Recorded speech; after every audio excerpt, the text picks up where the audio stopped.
Então, o tópico para hoje é a segunda parte sobre técnicas heurísticas para resolver um, programas, não, programas lineares ou inteiros poderia também, programa linear não tem razão, porque tem algoritmos eficientes, mas programas inteiros, sim, eu poderia querer resolver via heurísticas, mas normalmente heurísticas para problemas difíceis, muitas vezes para problemas NP difíceis, né, na solução.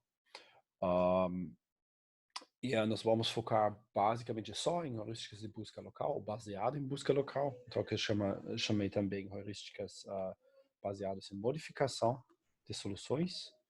Um, e um, uh, Na aula passada nós discutimos também por construção de soluções, esse tópico vai voltar mais um pouquinho, mas busca local é principalmente para fazer pequenas modificações, né? As ideias da aula passada foram basicamente, eu vou então iniciar a busca em alguma solução obtida de alguma forma. Essa solução depois vai ser um, um, melhorada para aplicar pequenas modificações. Né? Pequena modificação, o que é, eu preciso definir. Isso definir através de uma vizinhança. E depois eu vou explorar essa vizinhança sistematicamente, ver se tem algum movimento que melhora a solução atual. Caso sim, eu vou aplicar, aceito, eu vou repetir. Caso o espaço de busca é finito, esse processo de cada vez melhorar não poderia continuar para sempre. Então, em algum momento, eu vou ter que cair no mínimo local, caso estou minimizando, e esse mínimo local, então, vai me dar a solução da busca local. Aqui, esse slide aqui mostra, então, a desvantagem óbvia de uma busca local. Nós podemos cair em mínimos locais, né? Nós já discutimos isso aqui. Aqui tem mais um exemplo. Então, se a solução inicial é essa aqui, a busca local talvez vai nessa trajetória e depois para nesse mínimo local, porque na esquerda, na direita, digamos, as duas soluções próximas, você tem um tamanho de passo epsilon fixo aqui, são todos de valor pior, então eu não continuo mais. Enquanto aqui tem um mínimo global, mais profundo, se vocês querem assim, então a solução global tem um valor na função objetiva f aqui menor, obviamente. Né? Então isso é uma desvantagem da busca global. Tem duas, ou de fato uma exceção simples, onde isso não acontece. Se a função objetiva é convexa, a minimização vai encontrar a solução ótima global. Aqui está no limite do domínio ou no interior, mas então no interior você tem um único mínimo global, um único mínimo local que é igual ao mínimo global. Então, isso é uma grande vantagem. Então, a função objetiva convexa é simples. Se eu vou maximizar, isso é a mesma coisa de dizer que a função objetiva é côncava. Então, por isso, problemas com função objetiva convexa é uma subclasse importante que nós sabemos resolver bem. A busca local resolve problemas convexos. Para os demais problemas, e a grande maioria desses problemas, eu vou precisar de outras técnicas. Então, técnicas para superar o problema da busca local. Então, isso é alguma forma de uma busca global. Né? Então, eu vou ter que buscar globalmente no meu espaço de busca. Então, aqui nesse espaço de soluções, que no meu rascunho só tem uma dimensão, eu vou ter que fazer isso de organizar minha busca de uma outra forma. Então, multistart, busca tabu, algoritmo Metropolis, simulated annealing, variable neighborhood search, todas essas são estratégias de busca global.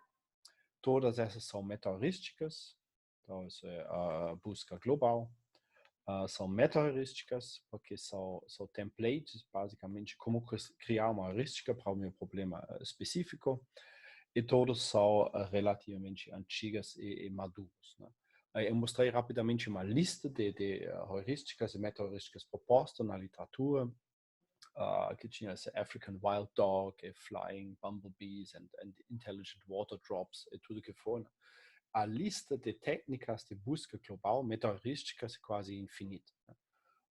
E aqui vale a pena focar normalmente em algumas técnicas mais sólidas, mais consolidadas da literatura. Então, tudo isso aqui que nós vamos discutir funciona bem na prática, está usado em inúmeras aplicações na prática e está razoavelmente bem explorado, né? Que não quer dizer que não tem mais coisa, mas também eu já comentei, todos os algoritmos tendem a ser extremamente simples. Então, para comparar o algoritmo de Dijkstra para calcular os caminhos mais curtos, é muito mais complicado que todos esses algoritmos aqui em comparação. E o algoritmo de Dijkstra é um algoritmo simples, ok? Então, isso não é uma grande profundidade algorítmica. São templatezinhos simples para resolver esses problemas. Eu vou apresentar algumas das ideias e depois também não tem garantia, né, para repetir isso de novo. Né? Não são algoritmos de aproximação, então a qualidade da função objetiva no final pode ser qualquer coisa. Talvez tão ruim como um mínimo local qualquer. Todos são baseados em busca local, então normalmente eles dão pelo menos um mínimo local, que já é uma coisa, porque uma solução aleatória poderia ser muito, muito pior ainda. Então vamos olhar a primeira técnica, multistart, que é a técnica multistart, bom, a técnica de múltiplos inícios, faz exatamente o que diz, né? Se eu vou dizer que fazem uma técnica de múltiplos inícios, sem explicar o que é, você provavelmente implementam a coisa correta. Né? Eu vou repetidamente gerar uma solução inicial aleatória e depois aplicar uma busca local nessa solução. E depois eu vou repetir esse procedimento por N vezes ou por um tempo fixo. Né? Pode ser também tempo fixo aqui. Então, não sei, 30 minutos. Em 30 minutos eu faço tantas iterações desse algoritmo de gerar uma solução aleatória, aplicar uma busca local. E depois o que eu vou fazer, obviamente, eu vou retornar a melhor solução que eu encontrei durante essa busca. Okay? Visualmente, se vocês querem assim desenhar, isso também sempre rascunho, porque o espaço de busca do caixeiro viajante são todos circuitos hamiltonianos, né? Então são todas rotas possíveis, né? Esse espaço de busca é grande, multidimensional, então você tem N cidades, então são todas seleções de N das mais ou menos N ao quadrado restas possíveis que formam uma rota. Esse espaço é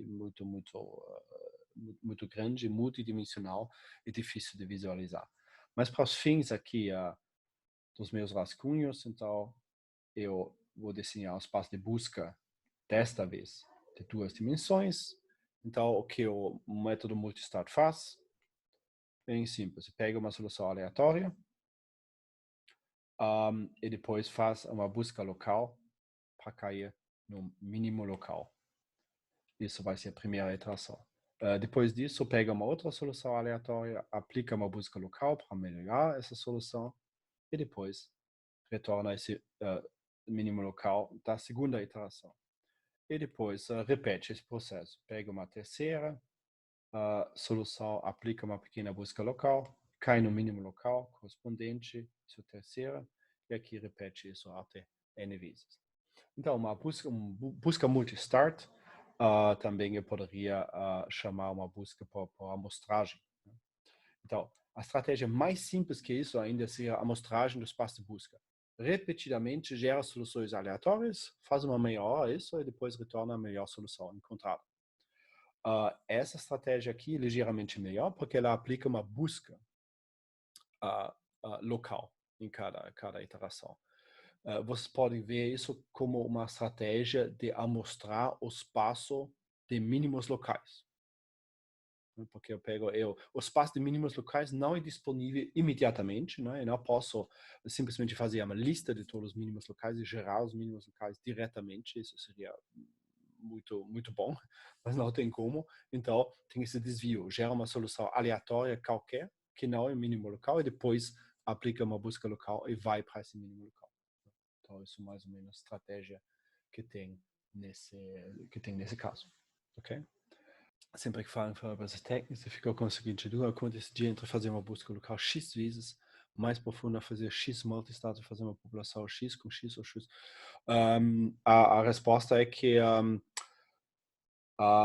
experimentalmente. Isso é muito difícil de saber, né?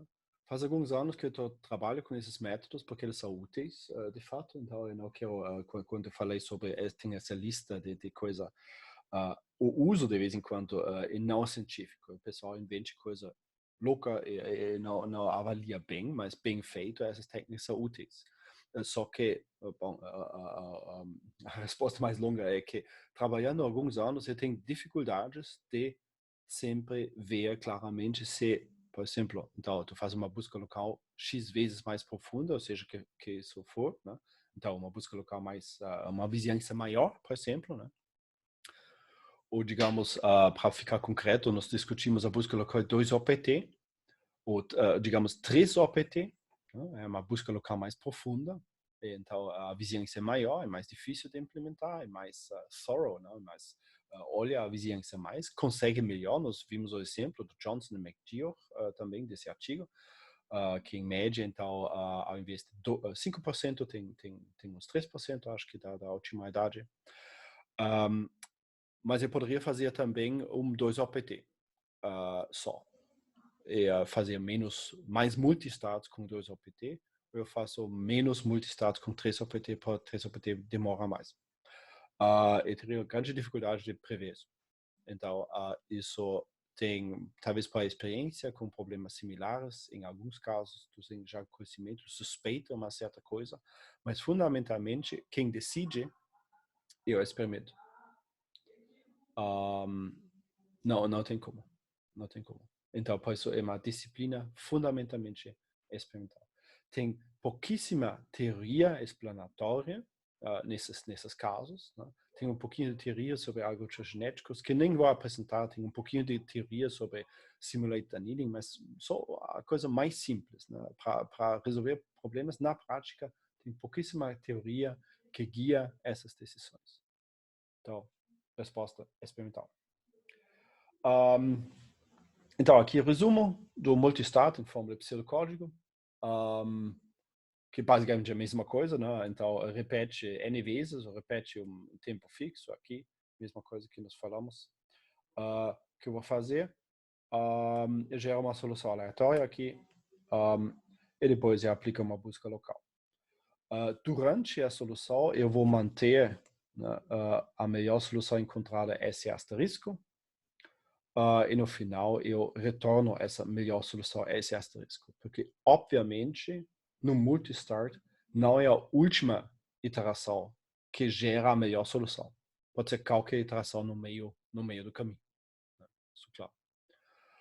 Então eu tenho que manter isso, né? Mas esse código não está mostrado aqui, é trivial. É só manter a melhor solução, fazer uma cópia, comparar os valores da função objetivo, caso da menor, atualizar esse asterisco e depois retornar. Né? Eu falo isso uma vez aqui para explicar essa cláusula, manter a melhor solução durante a busca, para não precisar mostrar esse código cada vez. Eu falo isso uma vez aqui também, porque sempre tem pessoal no trabalho que implementa e retorna a última solução, e não a melhor encontrada. Que é equivalente de fazer somente uma amostra, e não N. Então, isso vai ser muito, muito, muito pior. Obviamente, eu pego o melhor que eu consigo. Bom, ok, com isso, multistart, amostragem repetida. Multistart parece legal, mas não é tão legal. Então, a próxima coisa mais legal é Grasp. É que basicamente multistart que não parte de soluções aleatórias. Porque qual é o defeito do multistart? Isso também não é óbvio. Talvez a mesma coisa do Frederico tem que ver uma vez. Se eu vou partir de uma solução aleatória, essa solução aleatória pode ser muito ruim, mas muito ruim mesmo. E assim, a busca local demora bastante tempo para chegar no mínimo local. Então, eu vou gastar para criar soluções aleatórias, eu vou gastar bastante tempo em cada iteração na busca local para melhorar essa solução aleatoriamente ruim. Então, a ideia seria, eu não posso amostrar os mínimos locais diretamente, isso seria querendo demais, ninguém consegue gerar os mínimos locais, exceto em casos bem simples, diretamente. Isso seria equivalente de resolver o problema global, né? Se está derivada igual a zero via o conjunto de soluções. Mas talvez eu possa partir de soluções melhores, pelo menos. E assim, reduzir o tempo da busca local. Partindo de uma solução melhor, eu faço menos iterações para cair no mínimo local. E assim fazer mais iterações globais. Isso é uma ideia legal. E alguém deu um nome para isso, isso chama GRASP. É aqui. Greedy Randomized Adaptive Search Procedure. É um método multistart que em cada iteração gera uma solução com procedimento guloso randomizado. Dá para ver aqui também. Depois aplica uma busca local e vai atualizar a melhor solução encontrada. E o resto é igual. Então, vocês podem ver que, essencialmente, o que foi substituído é, ao invés de gerar uma solução aleatória, gerar uma solução gulosa, com um algoritmo guloso randomizado. E um algoritmo guloso, conhecidamente, algoritmos gulosos são péssimos. É sempre quase a pior opção que eu posso fazer, exceto se eu não sei fazer melhor, como em heurísticas. I think slogan que the greedy algorithm never works, use dynamic programming instead. Isso tá, provavelmente em muitos casos é verdade. Mas anyway, aqui nós estamos fazendo coisas simples e um algoritmo guloso serve. Só um algoritmo guloso não serve. Porque normalmente ele é determinístico e gera a mesma solução. E gerar a mesma solução em múltiplas iterações aqui, obviamente, não faz sentido. Porque então eu vou gerar a mesma solução S1 e depois aplicar a busca local para obter a mesma solução S2 e depois da primeira iteração, tudo que eu faço é igual. Então, eu não posso pegar o meu algoritmo guloso simples. No problema de caixeira viajante, nós discutimos o vizinho mais próximo, que parte da cidade 1 vai para a segunda, terceira, quarta. Eu queria colocar isso aqui, né? Então, nosso desenho foi algo assim. Pega uma quantia de cidades e depois parte de uma cidade fixa aqui, vai para o vizinho mais próximo, próximo. Quem será esse aqui? O mais próximo, e depois fecha, né? Então, isso foi o algoritmo vizinho mais próximo, VMP, ou Nearest Neighbor, em inglês. E faria, pelo menos, partindo aqui da mesma cidade, e com o mesmo critério de desempate, caso tem duas cidades mais próximas iguais, faria sempre a mesma coisa. Então, o que um algoritmo guloso randomizado faz, basicamente, pode ser resumido assim, entre os candidatos seleciona um dos melhores aleatoriamente, e não o melhor. Isso é só a diferença, né? Então, no vizinho mais próximo do lado da esquerda, eu selecionei o vizinho mais próximo, sempre. E assim sempre dá a mesma solução. Agora eu vou ver os candidatos, então vamos tentar repetir essa situação aqui, mais ou menos, aproximadamente. Então, é a mesma situação, eu estou aqui. E agora, nesse ponto aqui, candidatos, ok? Essa noção de candidato aqui, são todos. Todas as cidades são candidatos para continuar. No slang, na terminologia do algoritmo, do GRASP, tem CIELA, tem Candidate List. Ok? Isso são listas, são todos os candidatos que tem aqui. Mas isso não faria sentido, eu quero uma coisa gulosa, então eu vou... não, isso não funciona assim, então eu vou restringir esses candidatos para o mais próximo, mas também para o segundo mais próximo e o terceiro mais próximo. Então, essa coisa simples seria o candidate list. Agora tem o que se chama na terminologia do CRASP, dá para chutar quase, RCL, Restricted Candidate List. Restricted Candidate List, uma lista restrita de candidatos. Eu não pego o vizinho mais próximo, eu não pego todas as possibilidades, mas eu pego os 3 vizinhos mais próximos. Né? Então, nesse caso, eu teria com 3 vizinhos mais próximos. Okay? E depois, entre os candidatos nesse Restricted Candidate List, entre os 3 vizinhos mais próximos, então eu vou selecionar um aleatoriamente. Então, para ver isso aqui, então eu pego, por exemplo, isso aqui. E já é diferente da minha outra solução.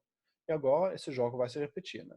Então, o Restricted Candidate List, aqui, talvez eu vou ter que usar uma outra cor, e o vizinho mais próximo dessa nova cidade, e o segundo vizinho mais próximo dessa nova cidade, o terceiro vizinho mais próximo dessa nova cidade. Então, isso é uma coisa dupla aqui.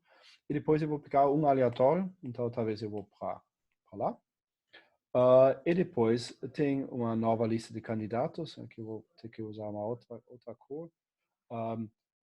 Essa cidade já foi visitada, essa cidade já foi visitada, essa foi visitada, não é mais candidato, mas ainda tem o vizinho mais próximo, talvez esse aqui. O segundo vizinho mais próximo é esse aqui, o terceiro vizinho mais próximo é esse aqui. Pegar uma aleatória e ir para lá, então talvez eu vou para lá. Aqui. E isso se repete. Nas últimas iterações, eu não vou ter mais 3 candidatos mais próximos. Né? Na última iteração, eu só posso fechar o ciclo. Na penúltima iteração, tem ainda uma opção entre 2 cidades. Na iteração antes disso, tem ainda duas opções de fazer uma coisa. Então, no final, isso vai restringir. Mas isso gera, cada vez, uma solução diferente. Como um guloso randomizado, a qualidade da solução não vai ser uma coisa aleatória e também não vai ser tão ruim como a seleção aleatória, mas também não vai ser ótimo. Okay? Então, é basicamente isso que se faz no algoritmo guloso randomizado. Algoritmo guloso tem uma série de candidatos para continuar, restringe esses candidatos para os melhores por algum critério, por exemplo, os 3 vizinhos mais próximos. Obviamente, na prática, eu não vou dizer que 3 vizinhos mais próximos, eu vou dizer os K vizinhos mais próximos, e K é um parâmetro do método. Esse parâmetro tem que ser calibrado. Então, eu vou definir os K vizinhos mais próximos e depois fazer testes com K igual 1, 2, 3, 4, 5 e selecionar o melhor valor nos meus experimentalmente. Okay?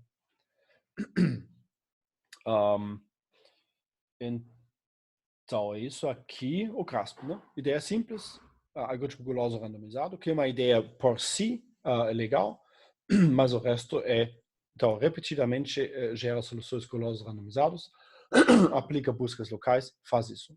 Amostragem por algoritmo guloso randomizado, busca local. Também amostragem de mínimos locais, do espaço de mínimos locais. Então, digamos, o domínio subjacente desse algoritmo é o mesmo. Só vai retornar soluções que são mínimos locais.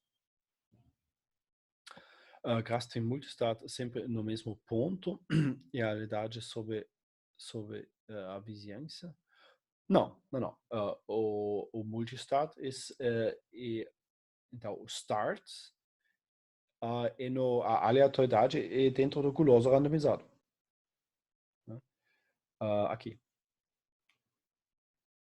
Entre os candidatos, seleciona um aleatoriamente.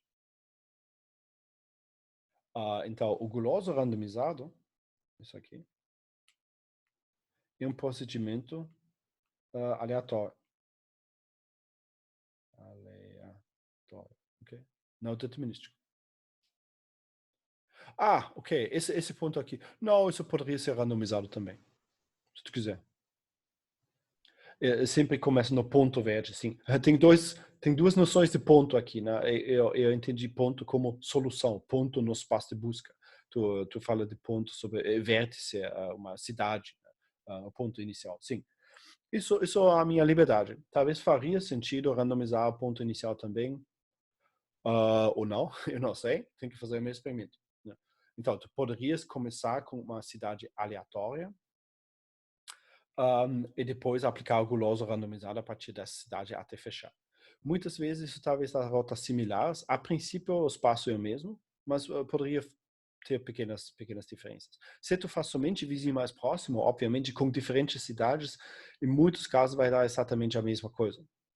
Em outros não. Isso depende um pouquinho quem já foi visitado ou não. Mas em muitos casos a cidade mais próxima está livre ainda. E independente se tu passa pela cidade mais tarde ou mais cedo, a próxima cidade mais próxima já é definida. Mas sim, ponto inicial pode gerar soluções diferentes. Bom, então vamos ver a próxima estratégia. Então isso foi guloso randomizado, GRASP. GRASP é início dos anos 80, 81. É relativamente consolidado, funciona muito bom. É simples de implementar. Eu quero enfatizar isso de novo, né? O que você precisa para um GRASP? Uma ideia de um algoritmo guloso, vizinho mais próximo, uma ideia de uma busca local, 2 OPT. E depois você monta esses componentes e tem um algoritmo que funciona. Okay? Então, um GRASP para o problema do cocheiro viajante dá para implementar em 30 minutos. E depois a coisa roda. Não tem nenhuma profundidade algorítmica nesse sentido. Tem um pouquinho para mexer para fazer tudo eficiente. Isso é muito importante, porque é uma coisa iterativa de amostragem. Então, faz uma grande diferença se eu faço 1000 amostras por segundo, ou 10.000 amostras por segundo, ou só uma meia amostra por segundo. Porque eu vou amostrar mais ou menos do espaço de busca, que normalmente cresce exponencialmente. Então, tem esse problema de precisar amostrar rapidamente. Então, eu posso gastar um pouquinho de cérebro. Como eu faço a minha busca, como eu faço o meu algoritmo construtivo rápido, né? E não vou variar cada cidade para encontrar o vizinho mais próximo, por exemplo, né? Isso não faria sentido. Eu preciso de uma estrutura de dados mais inteligente. E a busca local nós discutimos também, né? Então, eu não vou calcular o valor da nova função objetivo cada vez do zero. Okay? Mais antigo ainda, Metrópolis, o algoritmo de Metrópolis, de fato um casal de 2 metrópolis físicos, Metrópolis Teller e outros, que estavam mais interessados de fato em métodos de simulação, métodos de Monte Carlo, mas aí surgiu um método de amostragem também, e isso depois entrou no algoritmo Metrópolis. Eu tenho que dizer já que o algoritmo Metrópolis é uma componente do Simulated Annealing e raramente está usado de forma crua, assim, isolada, somente algoritmo Metrópolis. Não me lembro de ter visto um artigo que propõe uma heurística baseada no algoritmo Metrópolis, mas é mais simples de explicar o Metrópolis primeiro e depois ver a Simulated Annealing como segundo passo. Então, qual a estratégia do algoritmo Metrópolis? Ele aceita simplesmente soluções piores na busca local. Então, no rascunho aqui, o que acontece é o seguinte. Então, aqui são soluções, aqui o valor da função objetivo.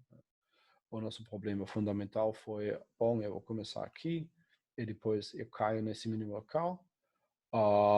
Esse é o problema. Multistado resolve por amostragem, então pega múltiplos pontos. Qual a ideia do Simulated Annealing, do Metrópolis também? Bom, eu posso aceitar soluções piores também. Então, nessa situação aqui, talvez eu vou aceitar essa solução, que está pior. Porém, talvez eu vou, com isso, cair imediatamente de volta no próximo passo para esse mínimo local. Porque, digamos, essa próxima solução aqui ainda está pior. Por alguma razão. Então, poderia ser que eu vou oscilar aqui no mínimo local, simplesmente. Então, eu tenho que ter uma outra estratégia. Eu também não posso aceitar soluções piores aleatoriamente. Se não, né? Isso é uma estratégia interessante também, né? Simplesmente passa para qualquer vizinho.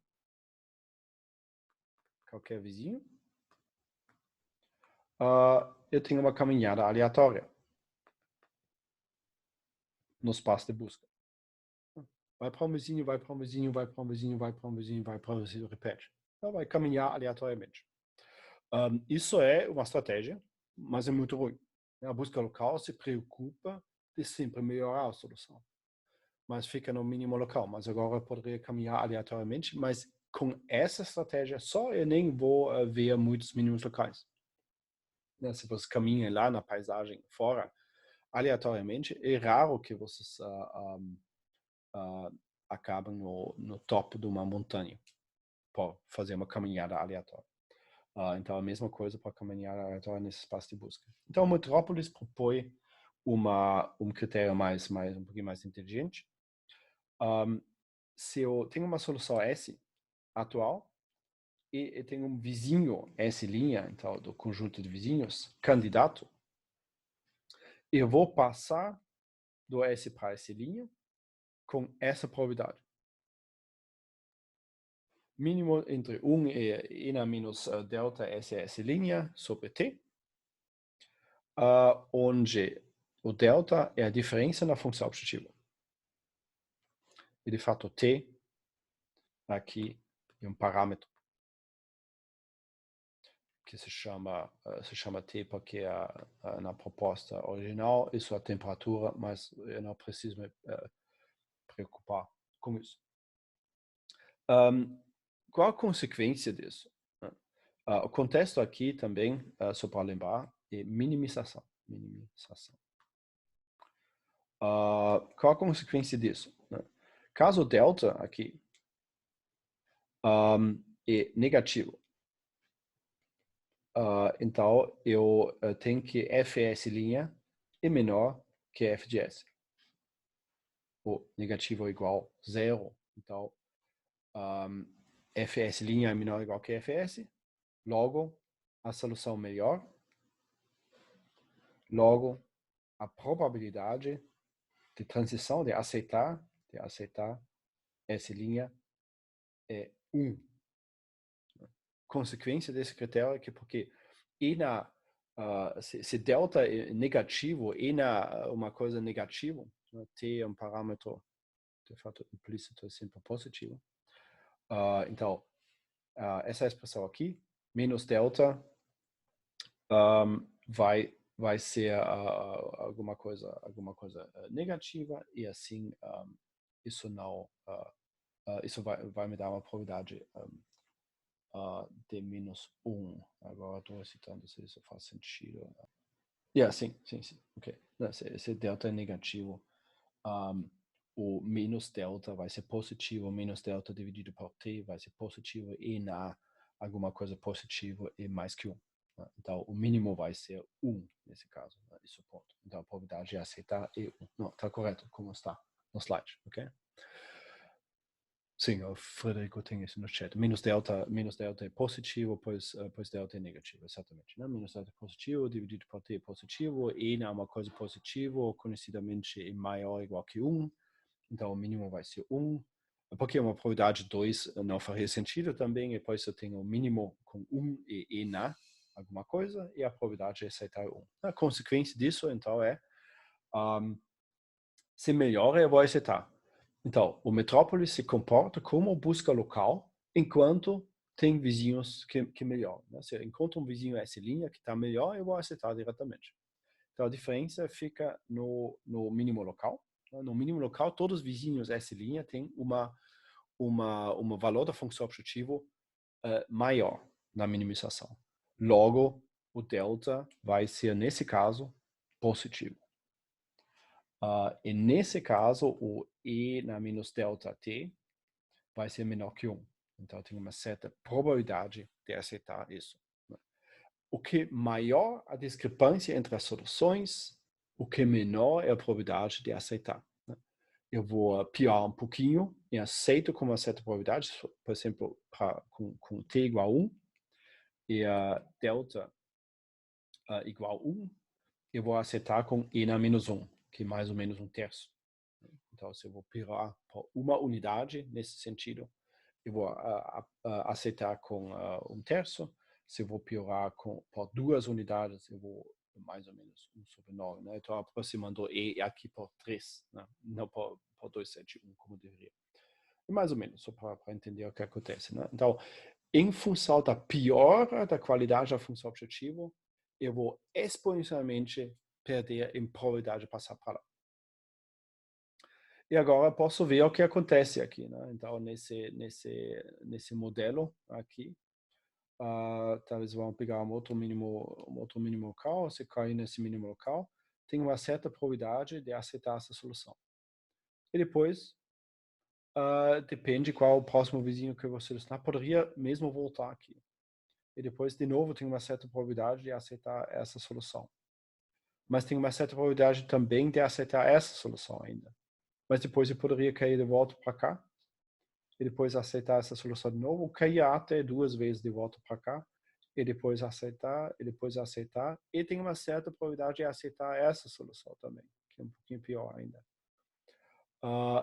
Mas a partir desse ponto aqui, então, talvez eu tenha uma sequência de movimentos que melhoram essa solução. Então, toda essa trajetória que eu desenhei na direita é possível, né? Eu poderia também fazer uma caminhada direta aqui, uma certa probabilidade eu vou para lá, depois para lá, e depois imediatamente para lá e já sair. Mas isso depende de um processo aleatório. Então, o que o Simulate Danini faz, ou o que o Metrópolis de fato faz, com uma temperatura fixa, nos mínimos locais vai oscilar um pouquinho, tem uma certa probabilidade de difundir e sair do mínimo local, e com tempo suficiente, então vai poder superar isso. Então, isso que acontece no algoritmo Metrópolis. Então, o resumo, de fato, eu tenho isso aqui, né? Do Metrópolis, antes de discutir as consequências da temperatura. O Metrópolis repetidamente vai pegar um vizinho aleatório, um procedimento que precisa implementar também, então não mais gerar todos os vizinhos sistematicamente, mas gerar um. Calcular o delta, caso o delta é negativo, já atualizar, caso contrário, aceitar com probabilidade e na menos delta, ou seja, gerar um número aleatório, comparar com e na menos delta sobre t, no caso da menor ou igual, aceitar, senão ficar no mesmo ponto. E isso vai ser repetido de novo até o critério de parada é satisfeito. Então, número de iterações, o tempo, talvez, para os nossos fins. Tem outros também, estagnação. Mas tipicamente numa dessas o tempo. E depois retornar S, isso deveria ser S asterisco, a melhor solução encontrada. Porque a solução final também não necessariamente a melhor solução. Então, eu preciso também manter a melhor solução, S asterisco. Ok. Ok, isso faz sentido. Isso seria o algoritmo Metrópolis, tem um parâmetro T, a temperatura. Esse K não existe. Eu removi o K, porque não precisa. E tenho uma solução inicial. Outro parâmetro. Que posso gerar aleatoriamente, ou por um algoritmo gloso, por exemplo, ou qualquer outra coisa.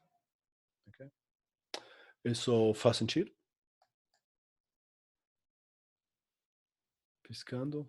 Ok. Frederico está piscando, Gustavo também, Matheus também. O Matheus ligou. Ok. Também é simples. Aqui, algoritmo todo. Algoritmo Metrópolis para o problema do caixeiro viajante, 10 minutos.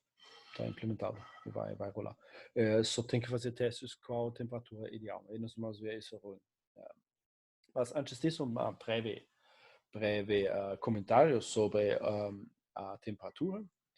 Aqui vocês podem ver N a menos X sobre T para T diferente, né? Temperaturas diferentes. Aqui tem a temperatura 0.1, aqui tem temperatura 2, aqui tem temperatura 10, aqui tem temperatura 20, aqui tem temperatura 500. Qual é o efeito? Aqui vocês vejam as diferentes funções. em função do delta. Então, aqui fica a piora. Né? O delta é a piora da função objetiva. Né? Como dá para perceber, em todos os casos, o que pior a solução é, o que menor a probabilidade é de aceitar a solução como deveria. Para uma piora de exatamente zero, aqui a probabilidade de aceitar é 1. Né? Então, soluções iguais são aceitos e soluções com piora negativa, ou seja, melhora, sempre serão aceitos. Mais interessante é que a comparação entre as temperaturas, porque aqui tem uma temperatura alta, 500, e aqui tem uma temperatura baixa, 0,1. E aqui dá para ver que o decréscimo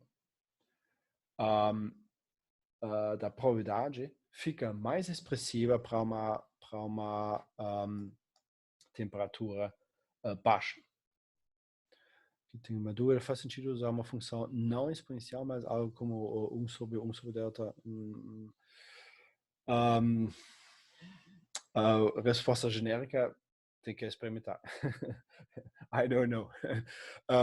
Eu posso comentar assim, 1 sobre 1, então, a proposta seria, então, fazer o min 1 sobre 1 sobre delta mais 1, por exemplo.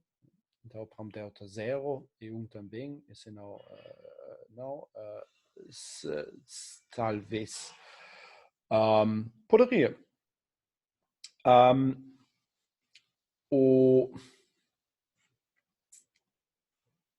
Sim. Resposta genérica, ou três respostas aqui. Eu não sei. Eu tenho que experimentar, fazer experimentalmente. 2, eu desconheço trabalhos na literatura que fazem assim. E talvez 3, o simulator annealing é razoavelmente bem explorado. Né? Então, o simulator annealing tem a vantagem do parâmetro. Isso, então, se tu quer usar essa função, eu tentaria, pelo menos, introduzir um parâmetro aqui ainda, porque isso, então, um t aqui, qualquer outra coisa. Essa parametrizagem, de fato, vai ser importante depois para simulator annealing. Porque, como vocês podem ver, se tem uma temperatura alta, a probabilidade é quase igual. Né? Então, para uma temperatura infinita, isso significa que eu vou fazer uma caminhada aleatória. Porque para a temperatura que tende a infinito, essa curva azul aqui vai ser uma linha horizontal. Eu vou aceitar qualquer solução com probabilidade 1, mesmo ser arbitrariamente pior. Para uma temperatura baixa, eu posso ver que o decréscimo muito é expressivo. Né? Então, já pequenos deltas levam a uma coisa quase zero. Se a temperatura então, tende a ser zero, essa função vai se aproximar, talvez eu faça isso em verde aqui também, é uma função que diretamente cai para zero e depois fica horizontal. Então, para uma temperatura baixa aqui, isso é nada mais que uma busca local normal. Ou uma busca local estocástica. De fato, eu tenho que dizer, porque eu vou selecionar os vizinhos de forma aleatória. Mas é uma busca local estocástica. Ou seja, por isso essa ideia de introduzir um parâmetro aqui. Isso é muito conveniente de ter esse parâmetro. Então, vocês podem ver o simulated annealing, basicamente, com um procedimento de busca local, onde tem um botão, que é a temperatura, que eu posso ajustar entre caminhada aleatória e busca local arbitrariamente. Em função do ajuste, do setting, da posição desse botão, faz um pouquinho mais busca local, faz um pouquinho mais exploração. Um pouquinho mais exploração, caminhada aleatória, um pouquinho mais exploitação também, terminologia dessa área. Né? Exploração seria buscar mais globalmente, exploitação seria tentar mais localmente tirar o melhor, que a busca local faz. Então, tem um botão que eu posso ajustar entre os dois extremos. Mas fora disso, eu não sei se essa delta mais melhor. Deveria testar. Poderia ser. Eu suspeito também, uma quarta resposta, eu suspeito que isso não faz tanta diferença. Caso está parametrizado de alguma forma razoável e decai suficientemente, talvez não linear, provavelmente o efeito é similar. Seria meu chute. Mas é chutologia, né? Aqui eu tenho ideia nenhuma, tenho que implementar. A coisa boa é que a implementação é 10 segundos, né? Aí depois tu pode fazer experimento, ok? Então essa coisa legal no algoritmo de metrópolis, aqui, essa parametrização entre caminhada aleatória e busca local. Isso de fato que o simulate annealing aproveita. Isso seria a segunda parte, de fato. Como eu falei no início, ninguém está usando o algoritmo de metrópolis diretamente. Todo mundo faz simulate annealing. O simulate annealing, o simulate annealing, reconhecimento simulado, etc. Não queria entrar muito na metáfora ou do processo físico, da onde isso vem, né? Tem esses parâmetros, tem o nome de temperatura, etc. Mas isso não importa porque não é temperatura de verdade. A distribuição de Boltzmann também, a distribuição dos estados energéticos de alguns sistemas em função do incremento da temperatura, da delta, da energia. Mas isso não importa para implementar a minha heurística na prática. Então, o Simulate Annealing, de forma bem simples, faz o seguinte.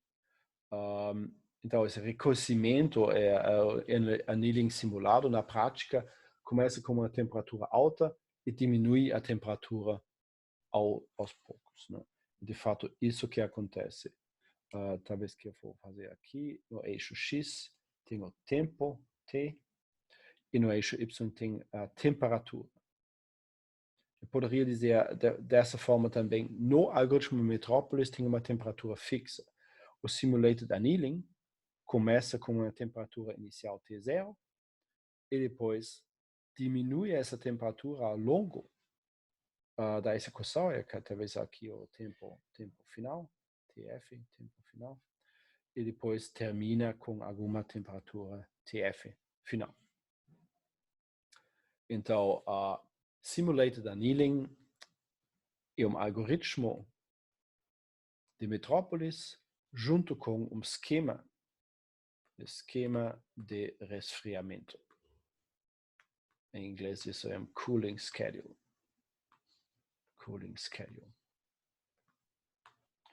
Então, na forma mais simples, aqui também tem 10.000 mais uma variante, mas na forma mais simples, define uma temperatura T0 inicial.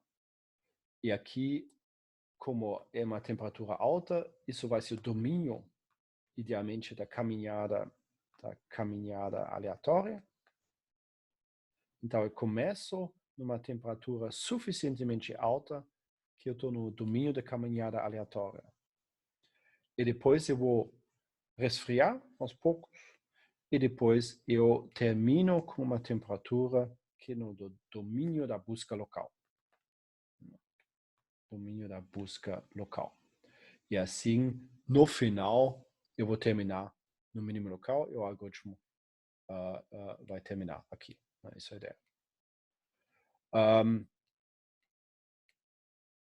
Numa interpretação mais pessimista, eu poderia dizer que onde o algoritmo de Metrópolis tinha um parâmetro, a temperatura só, e agora tem dois. Porque eu não sei qual o melhor parâmetro T, qual a melhor temperatura, então eu vou evitar esse problema para usar um esquema de resfriamento, mas agora tem dois parâmetros a calibrar. Isso é um pouquinho de mentira, porque isso funciona muito melhor na prática. O que eu tenho que ver é que a temperatura inicial não é alta demais, senão eu vou passar muito tempo no domínio de caminhada aleatória, e a temperatura final não é baixa demais, senão eu vou ficar oscilando no mínimo local por muito tempo no final. Então, idealmente, eu vou ter que calibrar a temperatura inicial e final de uma forma que não vai perder muito tempo com caminhadas aleatórias ou oscilações em mínimos locais. Isso é a arte da calibração dos dois parâmetros. Tem outras maneiras de fazer isso de forma diferente, né? Mas isso seria basicamente a ideia. Então, o algoritmo como um todo, com mais código que cria, esse parâmetro K, de fato, eu removi, então não existe mais. Simplesmente tem uma temperatura, que no meu desenho foi a temperatura inicial aqui, então eu poderia setar aqui T igual a temperatura inicial. E depois repete até o sistema é esfriado. No meu exemplo simples, isso foi repete até a temperatura é menor ou igual que a temperatura final. E depois eu vou, em cada iteração, repetir I vezes o algoritmo de Metrópolis. Então, aqui, essencialmente, nós temos o Metrópolis. Isso é uma ingrediente importante, de fato, que faz parte de uma implementação do Simulated Annealing. Então, esse passo aqui é equivalente com manter a temperatura constante por I iterações. Porque o algoritmo precisa um certo tempo para chegar num equilíbrio termodinâmico, se você quer colocar isso assim. Então, é bom de dar um tempo de equilibrar. Então, você tem mais um parâmetro I, número de iterações com a mesma temperatura. Na literatura inglesa se chama temperature length. Então, a duração da temperatura, se você quer assim, o número de iterações que mantém a temperatura igual. E depois, na minha implementação simples, o que eu faço aqui é multiplicar com uma constante R entre 0 e 1. Então, um decréscimo exponencial. 0,9 vezes 0,9 vezes 0,9 vezes 0,9, ou seja, a temperatura na 20ª iteração é a temperatura original vezes R na I. Então, decréscimo exponencial. Okay. Isso, de fato, então, o esquema de resfriamento mais simples. Nesse caso, tem outros. Isso seria o que se chama Geometric Cooling Schedule. Então, um esquema assim, de resfriamento geométrico. Porque é uma série geométrica, né? Resfriamento. Porque é uma série, sequência geométrica de valores. E eu diria com muita distância para os demais, o esquema de resfriamento mais usado na prática. Essa seria a dica aqui também, começar com isso aqui. Temperatura inicial, temperatura final, temperature length, então a duração da temperatura, e um parâmetro R que define por quanto a temperatura vai diminuir em cada iteração, né? Nesse esquema de resfriamento geométrico. O que preciso como ingredientes, mais que isso, só uma solução inicial, pode ser aleatório, pode ser algoritmo guloso qualquer, talvez é uma boa ideia. E depois é preciso uma vizinhança. Aqui, né? Então, a vizinhança sempre, nesses procedimentos em busca local, eu vou ter que definir a vizinhança ainda. Okay. Então, nesse caso, no problema do caixeiro viajante, então, essa solução inicial aqui poderia ser o vizinho mais próximo, por exemplo, e a vizinhança poderia ser o 2OPT. Okay? Nós já discutimos isso na aula passada e o resto já está lá. Né? Então, é simples. Também, implementação do Simulated Annealing em cima das coisas que nós já temos, 15 minutos. Quem já implementou o 2OPT, quem já implementou o vizinho mais próximo, por exemplo. Só pegar o vizinho mais próximo e fazer. Eu vou querer rapidamente ir para a demonstração, porque eu falo aí 15 minutos cada vez, então eu queria gastar talvez uns 10 minutos para mostrar uma coisa que foi implementada em 15 minutos.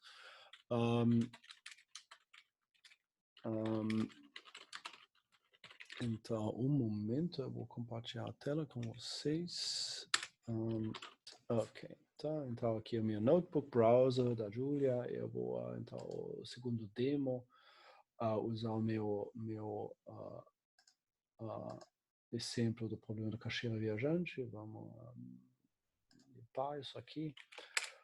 Então, o código da última vez está na página. O código tinha a representação de uma instância do caixeiro viajante, gerou uma coisa aleatória, que eu vou fazer aqui de novo, de fato, e fiz uma busca local, com troca de cidades adyacentes, com 2apt, algumas coisas simples. Então, vamos ver a próxima coisa aqui de novo, né? Eu peguei o código antigo, que já está na página, agora tem uma instância, acho que isso foi a busca local 2apt, obtida, isso não é tão importante. Então, vizinho mais próximo randomizado, dá para ver aqui, o código é simples, quase o mais complicado de todos. Então, eu também tenho cidades livres ainda, eu vou encontrar todas as cidades livres, o número de candidatos, então, é o menor entre o que tem ainda e o K. Isso é o meu parâmetro. Né? Pego os K candidatos mais próximos. Depois eu vou ordenar pela distância e pegar os primeiros K. Os primeiros números de candidatos, de fato. Então, os primeiros K no início, no final, 3, 2, 1 e nenhum. E depois, entre eles, eu vou selecionar aqui aleatoriamente um. Então, isso implementa esse passo do candidate list e do restricted candidate list uma vez só. Aumentar o valor, colocar no final, cidade foi visitada e no final fechar. É relativamente simples, faz uma solução e aqui sai uma solução com algum valor 33. E essa solução parece assim. Né? Ela é relativamente ruim. Né? Vocês lembram, as soluções que eu gerei com 500 cidades foi em torno de 20, 21, 20, 18, 19, uma coisa assim. Né? Isso aqui é uma solução via algoritmo guloso randomizado. Uma solução aleatória completa seria muito pior ainda. Então, isso é uma solução pré-otimizada, só com 33, e não sei, com 500. Mas é muito ruim, eu posso ver isso já. Faz muitos pulos relativamente grandes. O vizinho mais próximo, que faz também, mas mais ainda. Depois o GRASP, aqui eu falei, implementação 10 minutos. O que eu faço? Pego o vizinho mais próximo como inicial, e depois eu faço só 10 iterações aqui, né? Faço o vizinho mais próximo, então, como solução, melhor solução conhecida no início. Depois faço um vizinho mais próximo randomizado, fazer uma busca local 2exchange, 2apt, e caso está melhor, lembrar essa solução. O que acontece?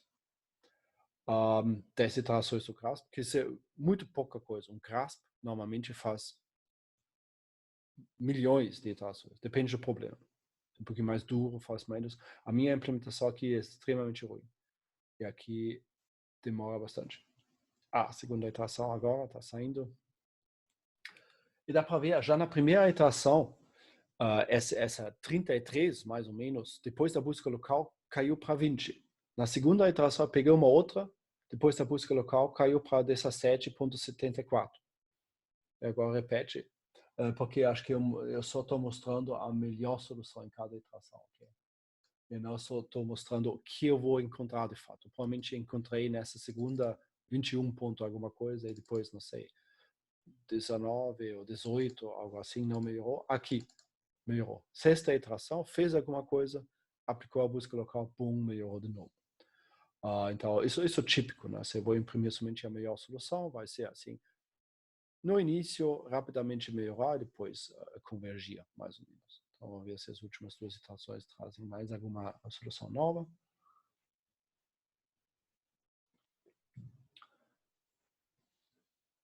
Parece que não. Ponto. Acabou. 17,73. Não é ruim para um algoritmo simples que dá para fazer em 10 minutos. Cara da solução e aqui. Bem mais arrumada, como deveria ser. Tem para simulado, então, o algoritmo de Metrópolis. Aqui vou ter que trabalhar um pouquinho mais, mas só para gerar soluções aleatórias, de fato. Então, aqui eu tenho uma série de funções que me permitem, que nem vou querer entrar em detalhes aqui, um detalhe mesmo, daria para fazer de forma mais simples, mas eu queria fazer de forma exata, para gerar vizinhos aleatórios. Então eu tenho que gerar entre todos os vizinhos, que vocês lembram, talvez é n sobre 2 menos n. Entre esses vizinhos eu quero gerar um aleatoriamente, sem repetição, e com uma distribuição de probabilidade uniforme. Por isso eu tenho que trabalhar aqui um pouquinho mais. Depois aqui tem uma função que faz o move, que aplica o move, mas o centro aqui, o metrópolis, o simulator nele. E vocês vejam aqui que quase a mesma coisa que o meu pseudocódigo. Então, o metrópolis tem esse L, que eu chamei I no slide, temperature length, pega o tamanho da vizinhança, isso é essa função 2xSize, pega um vizinho aleatório, de fato o número do vizinho, depois essa função unrank me dá o movimento, as duas arestas que eu quero trocar, e depois vai ver.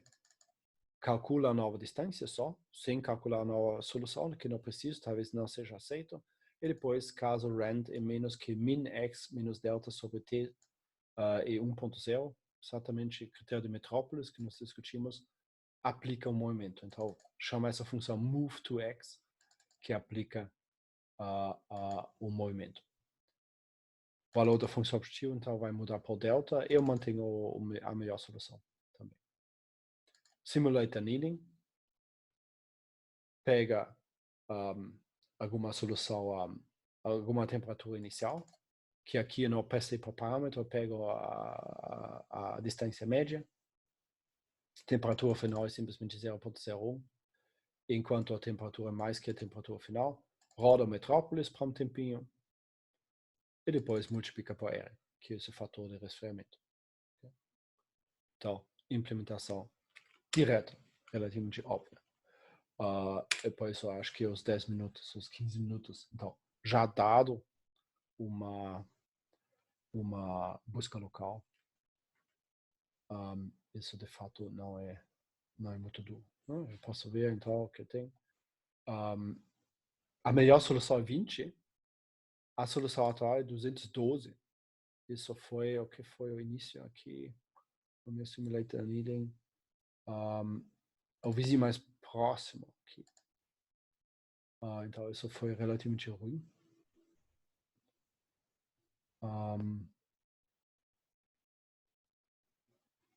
Mas dá para ver como melhora rapidamente, a temperatura diminui. E para cada temperatura, de fato, eu faço um metrópolis, que é 10 vezes o tamanho da vizinhança.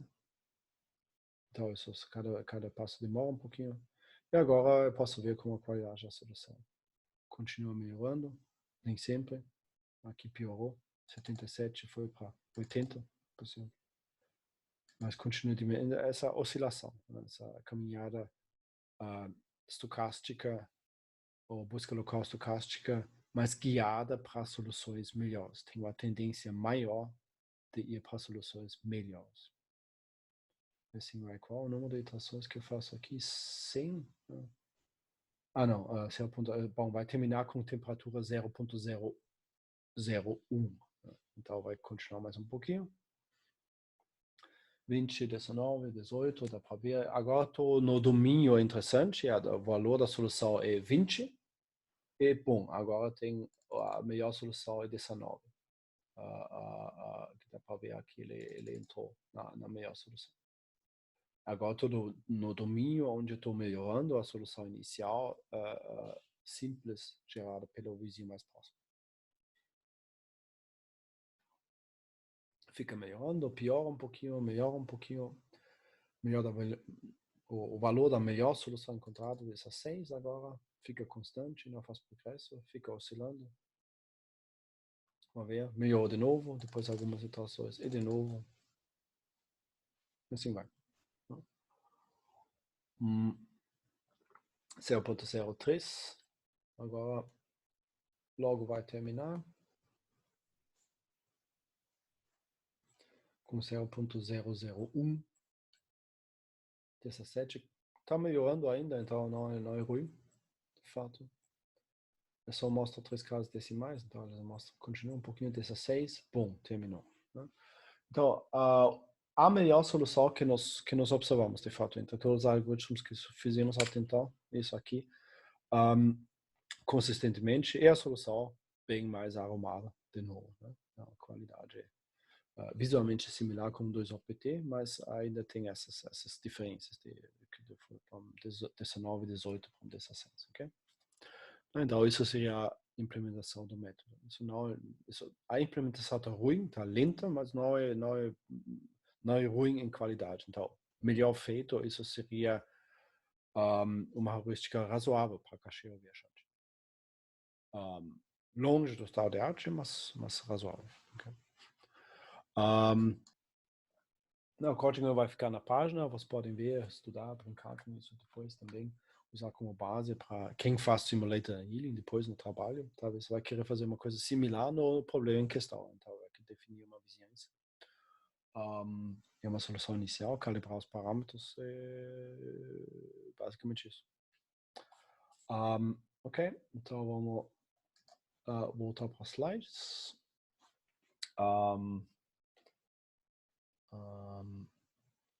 Deixa eu ver isso aqui. Só, pular para lá. E aqui já iniciou, ok? Então, isso é o Simulated Annealing.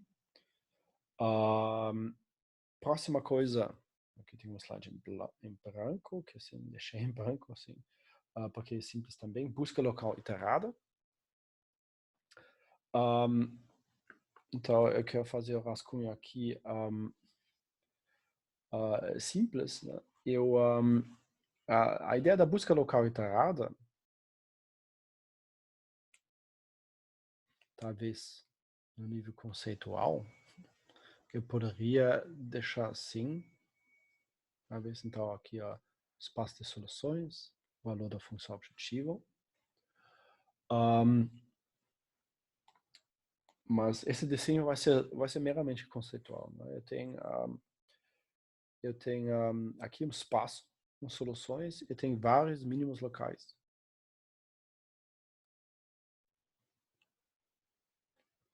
Eu poderia pensar, nesse momento, não seria legal se eu poderia buscar no espaço de mínimos locais. Então, se o espaço não fosse esse espaço vermelho aqui, né? As soluções conceitualmente são aqui no eixo X, mas as soluções são somente os mínimos locais. Então, eu teria aqui um espaço de busca que consiste somente de mínimos locais. Tem esse formato aqui. Porque um mínimo local tem outro mínimo local vizinho. E buscando nesse espaço de mínimos locais seria muito mais eficiente. E, de fato, esse espaço de mínimos locais, por si, de novo, tem mínimos locais da primeira ordem. Os 3 aqui, por exemplo. Então, se eu vou buscar no espaço de mínimos locais, eu vou acabar no mínimo local de primeira ordem, que provavelmente é melhor que o mínimo local simples. Isso poderia ser, poderia ser uma ideia o que a busca local iterada faz. Na prática, isso tem alguns problemas. Nós já falamos, o espaço de buscas locais, de mínimos locais não é disponível. Eu não conheço os mínimos locais. Eu também não sei qual vizinho do mínimo local. De fato, fazendo o mesmo desenho de outra forma, do mesmo jeito que eu fiz antes. Então, isso é o espaço de busca aqui. Espaço de busca. Então, visto por cima, se vocês querem, assim, né? Sem o valor da função objetiva. Normalmente, o que acontece é que um certo subconjunto de soluções iniciais, todos eles caem para o mesmo mínimo local. Esse aqui, por exemplo. Né? Então, nessa pequena região azul, toda a solução inicial aqui dentro, se eu vou aplicar a minha busca local, vai cair nesse mesmo mínimo local verde. Então, isso seria o domínio de atração, o Bazin de atração na literatura, de um mínimo local.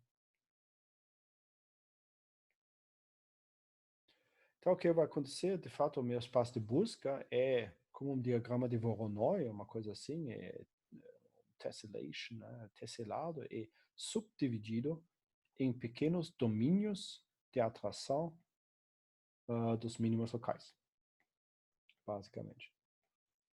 Eu posso ver isso assim. A mera definição de uma vizinhança, uma busca local, first improvement, best improvement, isso pode ser diferente, define essa partição do espaço de busca em domínios de atração, basins de atração.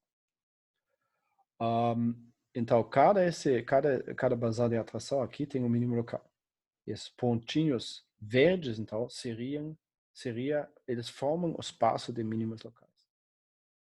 E nesse espaço eu queria buscar para um mínimo local de primeira ordem. Eu não tenho os mínimos locais explícitos e também não tenho a relação de vizinhança entre esses mínimos locais. Né? A relação da vizinhança seria provavelmente entre todos os mínimos locais que compartilham uma fronteira. Eu posso dizer que eles são mínimos locais vizinhos. Aqui. Dessa forma. Se eu quero ver isso assim, então se eu faço essa triangulação aqui completa, provavelmente sai um espaço dessa forma. Eu não vou terminar isso aqui, mas finalizar o cantinho aqui, né? Então, eu poderia ver isso como um grafo, onde os mínimos locais formam os vértices e arestas entre domínios de atração adjacentes, tem uma aresta entre os dois, e nesse espaço que eu quero buscar. Tudo isso só para criar intuição do que acontece. Nada disso acontece na prática. Isso não tem como implementar, tem muitos mínimos locais, eu desconheço-los, eu não conheço essa relação da vizinhança. Então, para realizar minha busca local iterada, a ideia é simples. Eu vou pegar uma solução aleatória qualquer, deixa eu fazer isso em laranja, aplicar uma busca local, okay? E depois eu estou nesse mínimo local. E depois vem a parte que eu vou aplicar uma perturbação. Então, perturba. Essa perturbação, uma pequena chacoalhada, eu vou fazer alguns passos aleatórios na solução. Eu espero que essa perturbação jogue a solução para o domínio de um mínimo local adjacente. Esse aqui, talvez. E depois você aplica a busca local de novo. Então, eu vou cair nesse mínimo local. Depois eu vou aplicar uma pequena perturbação de novo. E continuar com a busca local, que eu vou cair no próximo mínimo local. E aplicar uma pequena perturbação de novo. Então, isso é sempre perturbação, perturbação, perturbação. E o outro é busca local. Busca local, busca local, busca local. É só isso. Isso é o jeito que a busca local iterada tenta contornar esse problema que não tem esse espaço explícito. Agora tem dois problemas que eu queria ilustrar aqui, que são óbvios. Digamos, eu estou nesse mínimo local aqui. Eu faço uma busca muito tímida. Então, a busca local subsequente eu vou cair no mesmo mínimo local. Então, no limite, talvez eu possa colocar isso aqui, no limite, uma perturbação fraca, vai ser uma busca local. Só. Sempre fica no mesmo ponto. Do outro lado, repetir essa mesma coisa de novo. Aqui. Não. Eu estou no mínimo local aqui. E agora eu vou aplicar uma perturbação muito drástica. Então eu vou cair no domínio do mínimo local muito distante. E depois eu vou aqui. Isso talvez seja aceitável. Né? Eu não preciso, essa vizinhança não existe de qualquer forma. Mas no limite, aqui, no limite de uma perturbação extrema,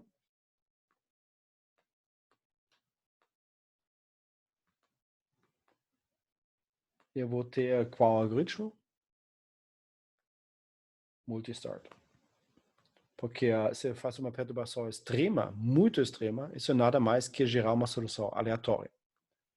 E assim eu vou repetidamente gerar soluções aleatórias e depois aplicar a busca local para cair no mínimo local correspondente. Então, uma forma de ver uma busca local iterada, que eu posso, então, resumir aqui. Busca local iterada a partir de uma solução inicial S.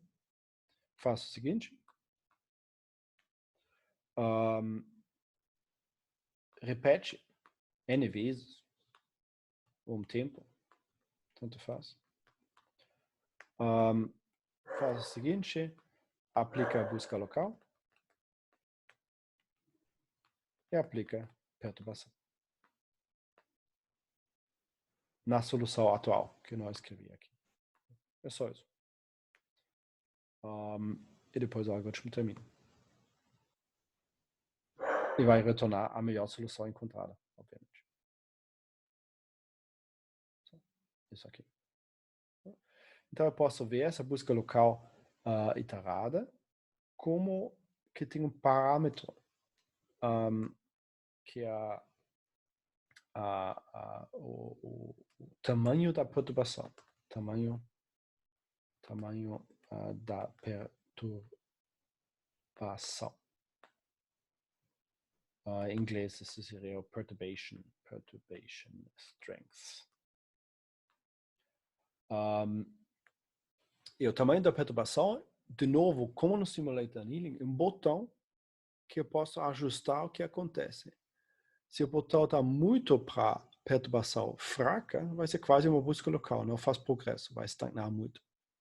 Se a perturbação é no ponto mais extremo, vai ser um algoritmo multistart, de múltiplos inícios. Só gera soluções aleatórias e depois aplica uma busca local. Em algum momento no meio eu tenho um ponto ideal, que basicamente a perturbação é suficientemente grande para sair do mínimo local atual, mas não grande demais para fazer uma coisa aleatória. Okay? É isso que eu faço aqui. Eu estou vendo o chat, eu estava no full screen. Como se chama esse gráfico que o senhor dividindo o domínio em regiões? Eu não sei se tem um nome. É simplesmente de fato, a coisa mais conceitual, né, como eu já falei, que isso seria um espaço de busca com duas dimensões aqui. Mas esse domínio de atração, isso é o nome na literatura, né? Então, acho que não tem nome, eu não me lembro, acho que não tem nome específico na literatura. O diagrama dos pontos que são os pontos mais perto para uma série de pontos dados seria um diagrama Voronoi. Então, se vocês buscam, se vocês jogam um diagrama Voronoi na coisa, mas isso, por exemplo, distância euclidiana mínima. Joga uma série de pontinhos lá e desenha as regiões dos pontos mais perto dos pontinhos cada um. Os domínios de mais perto. Aqui eu faço a mesma coisa que um diagrama de Voronoi, só com os domínios da busca local. Né? Conceitualmente, então, eu vou pegar toda a solução possível, aplicar a busca local em cada uma dessas e ver para qual mínimo local cai. E depois você tem regiões que é o domínio de atração, o basin of attraction. Acho que em inglês isso seria o basin of attraction de uma busca local. Basin de atração. Isso sim, o nome para essas regiões tem. E o espaço, então, é particionado em domínios de atração. Acho que essa é a resposta aqui. Ok? Então, busca local iterada, ideia grande, buscar no espaço dos mínimos locais. Se vocês querem colocar assim, não todo mundo expõe dessa forma. As ideias aqui, acho que essas ideias são úteis para projetar, digamos, desvios numa busca local iterada. Mas A realização prática é extremamente simples também. Para isso não nem tenho código. Então, vocês podem pegar a demonstração que nós temos e aplicar a perturbação. A perturbação, último comentário aqui, é muitas vezes é feito por fazer N, ou chama K, passos aleatórios na vizinhança. Ok? Isso seria a coisa mais simples. Então, uma vez definida uma vizinhança, eu já tenho uma busca local iterada também. Eu posso fazer outras perturbações, talvez mais adequadas, mais inteligentes, mas o K já seria o parâmetro que eu preciso calibrar depois. Né? Para K igual a 0, eu faço nenhuma perturbação, ok? Então, é uma busca local. Para K tende a infinito, isso vai ser um multistart. Porque eu faço, não sei, 10.000 passos aleatórios na minha vizinhança, então eu vou acabar basicamente numa solução aleatória diferente. Porque o diâmetro do espaço de busca normalmente não é tanto. Então, isso seria simples. Então, aplicado no nosso problema do caixeiro viajante, nós temos essa vizinhança 2 exchange. Então, de trocar arestas na solução. Então, pega o vizinho mais próximo como solução inicial, repete N vezes, aplica a busca local 2 exchange, cai no mínimo local, depois faz 5, digamos, passos aleatórios no 2 exchange e aplica a busca local de novo, repete. Retorna a melhor solução no final. Então, é razoavelmente simples de fazer. Só precisa uma busca local, o resto é experimental. Calibrar o parâmetro K e depois rodar os experimentos. Ok? Uma variante que acho que eu coloquei aqui, busca gulosa iterada, que eu quero mencionar somente rapidamente, não falta de variantes, acho que já falei várias vezes, né? Essa busca gulosa iterada faz sentido. Busca gulosa iterada, fundamentalmente, eu nem coloquei isso aqui nesse slide. Oh, não, isso não é busca gulosa iterada, é uma busca tabu. Acho que, yeah, well, então, forget about that. Isso é uma busca tabu. Então, busca gulosa iterada. Vou colocar aqui. Busca gulosa iterada faz a mesma em uma busca local iterada, então faz a mesma coisa iterada com com o algoritmo guloso randomizado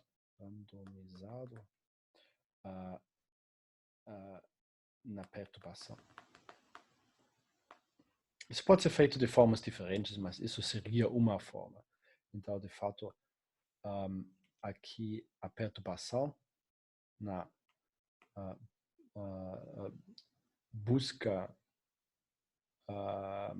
Então, em inglês isso chama, eu vou usar a sigla em inglês, porque é mais comum, se chama Iterated Greedy Algorithm. Que é uma coisa que funciona razoavelmente bem, então é uma boa ideia, por isso eu queria apresentar rapidamente. Iterated Greedy Algorithm faz a perturbação da seguinte forma, remove K elementos, deixa eu usar um L aqui, outro parâmetro, elementos aleatórios da solução, por exemplo, L arestas, insere os elementos via um algoritmo guloso randomizado novamente, para obter uma nova solução completa. Isso seria a perturbação. Então, ela tem a vantagem também que ela não faz coisa aleatória, então ela tenta manter boas características da solução de alguma forma. Por ser procedimento guloso e não aleatório completamente. Então, isso funciona razoavelmente bem. Então, algoritmo guloso iterado seria isso aqui. Também é simples de implementar, mas eu preciso de 2 ingredientes. Uma vizinhança e mais um algoritmo chubuloso, randomizado, de alguma forma. Vamos ver aqui. Eu tenho ainda, bom, eu tenho ainda dois, né? A lista de heurísticas possíveis é quase infinito. Eu tenho ainda dois aqui no estoque, mas eu não queria falar sobre a busca tabu agora, porque isso toma meio-dia, já foi uma hora longa, e eu vou precisar um pouquinho mais tempo. A busca tabu é muito, muito usado, muito antigo, muito bem pesquisado, é uma coisa extremamente útil, então é bom saber. Então eu quero tomar um pouquinho mais tempo, então eu vou empurrar isso para o início da aula que vem, na segunda, junto com algoritmos genéticos. Só vai caber, acho que tranquilamente, os dois. Mas eu quero mencionar uma coisa rápida também, que dá para implementar, de fato, onde tem isso aqui. Isso dá para mencionar rapidamente. Com uma ideia simples aqui que eu coloquei nessa folha em branca, busca em múltiplas vizinhanças. E,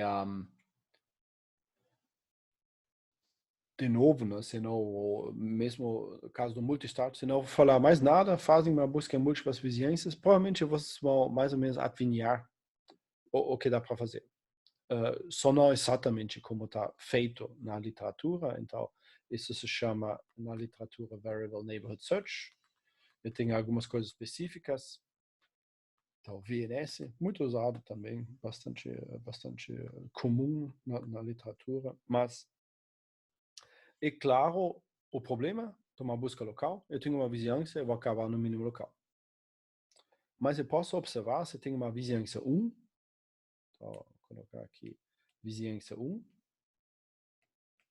chamo isso N1, eu tenho uma vizinhança 2, chamo isso N2, eles têm, normalmente, mínimos locais diferentes.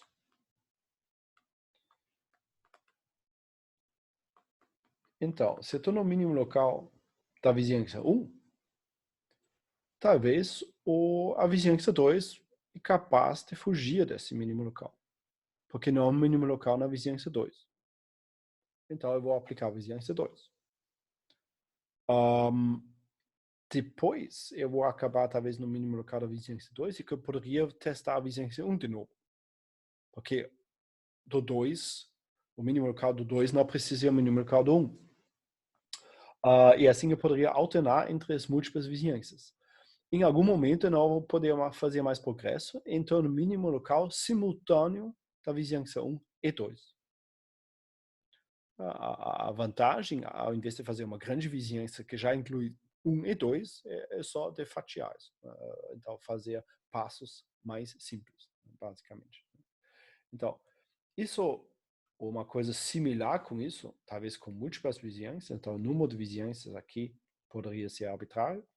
Então, em geral, se tem muita criatividade, eu vou criar K vizinhanças, não sei, 20. Cada uma diferente da outra. Troca de cidade de datacentres, 2 OPT, 3 OPT, mais uma coisa. E depois eu poderia alternar entre essas múltiplas vizinhanças. Né? Então, o ingrediente principal aqui é criar múltiplas vizinhanças diferentes, ortogonais, que se complementam de uma forma. Isso é relativamente vago, vou ter que testar experimentalmente. E depois orquestrar uma busca em múltiplas vizinhanças, de alguma forma. Tem um jeito específico, essa última coisa que eu vou mostrar aqui. Então, o que está conhecido por VNS, Variable Neighborhood Search, busca em vizinhança variável, na literatura, faz isso de uma forma bem específica.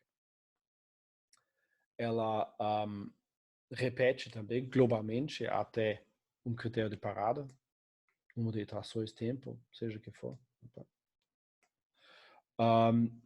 Que vai trabalhar com K vizinhanças, de fato, com M vizinhanças aqui. E depois usa as vizinhanças só para perturbação, de fato, que na terminologia do VNS é chamado shake. Né? Então, pega a késima vizinhança aqui e pega um vizinho aleatório na késima vizinhança e depois aplica uma busca local simples. Isso, então, tem um candidato de ir de uma solução S para uma solução S2 linha, e depois tem esse procedimento movimento que decide. E o movimento basicamente faz o seguinte: caso melhorou, aceita a solução e volta para a vizinhança 1. Caso não, vai para a próxima vizinhança. Então, vai acontecer, eu faço um shake na primeira vizinhança, faço busca local, melhorou, tá bom, então continua nessa primeira vizinhança. Caso o shake na primeira vizinhança, com busca local depois não ajuda, eu faço um shake na segunda vizinhança, com busca local. Caso isso também não ajuda, eu faço um shake na terceira vizinhança, com busca local. Isso talvez melhora, e depois eu vou começar com um de novo. Eu vou terminar, caso eu fiz um shake na primeira, segunda, terceira, quarta, quinta, 40ª, com busca local subsequente, e nenhuma melhorou. E aqui eu vou definir simplesmente que não tem como melhorar mais. Okay? Então, isso é um esquema fixo. Isso não é tão importante. A ideia é trabalhar com múltiplas vizinhanças, como eu falei. Mas se eu falo formalmente, então, o pessoal que definiu isso, o Variable Neighborhood Search, entende, ou a literatura entende sobre Variable Neighborhood Search exatamente esse procedimento. Tem outras formas, obviamente, de usar múltiplas vizinhanças.